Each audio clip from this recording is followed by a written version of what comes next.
Alors, vous avez fait, donc il a fait un rituel pour qu'on comprenne bien, parce que tout ça, on insiste sur ces détails-là pour aussi, pour tous ceux qui nous regardent, qui sont tentés par ces choses, que vous voyez que ce n'est pas des allégories, ce sont des choses réelles, et de vraiment vous en prémunir. Donc, il fait un rituel avec un certain nombre de choses, et vous mettez la partie que vous voulez sacrifier, donc votre doigt, dans le seau. Ensuite, vous n'avez pas mal, il n'y a rien qui se passe, vous allez dormir, et le matin, vous vous réveillez, le doigt est coupé. Le doigt est coupé. Vous n'avez pas eu mal, vous n'avez rien eu. Pas eu mal, je me sentais à l'aise. Mais sur moi, que quand je vois moi-même là, je peux, mais ça me fait rien. Mais quand quelqu'un d'autre voit, la personne même là. Ça fait peur, hein? C'est la réalité. Quand on parle de bédou magique, voilà, vous devez sacrifier une partie de votre corps. Et votre ami qui vous a conduit là-bas, qui était financièrement aisé, comme vous le disiez tantôt, lui, il avait donné quelle partie de son corps? Lui, c'est son sommeil. Son quoi?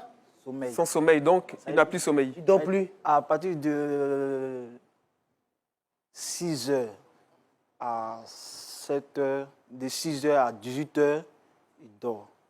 22 heures, il ne doit pas le trouver dans le sommeil. Si le 22 heures le trouve, il reste dedans.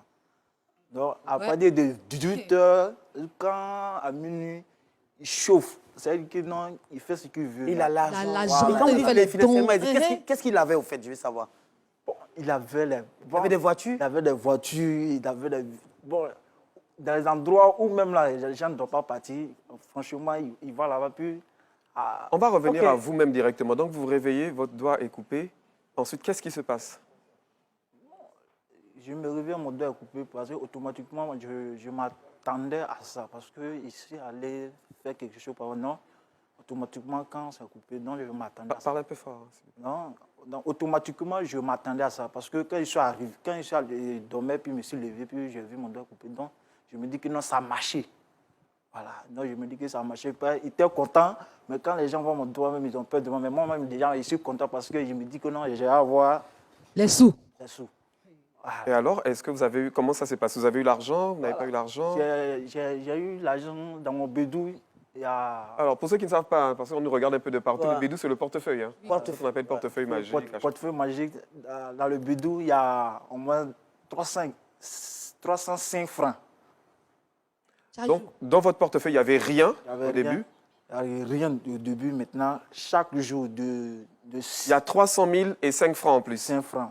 Chaque jour? Chaque jour. Maintenant, avec cet argent, je dois bouffer 300 000, 5 francs, ça doit rester chaque jour. Ouais. Il ne faut pas de 6 heures à 18 heures. J'ai dit, quelque chose, tu ne peux pas mettre à la banque, tu ne peux pas faire quelque chose. C'est comme ça, hein? Tu dois bouffer ça. Mais je sais qu'il y a des gens qui ne voulaient plus prendre ton argent à des moments.